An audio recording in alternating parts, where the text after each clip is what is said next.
lightweight materials were chosen. They are resistant to temperature changes and can be delivered at a low payload cost. For the power system, the electric technology we developed on Earth will be put to use.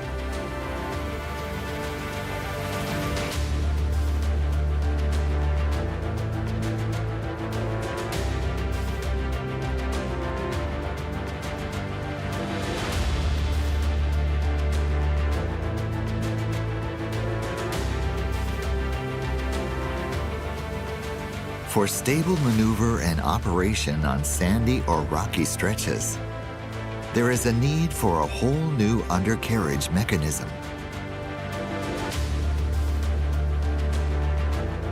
And accurate recognition of terrain and objects is made possible by the use of stereo cameras and sensors such as radar and LiDAR.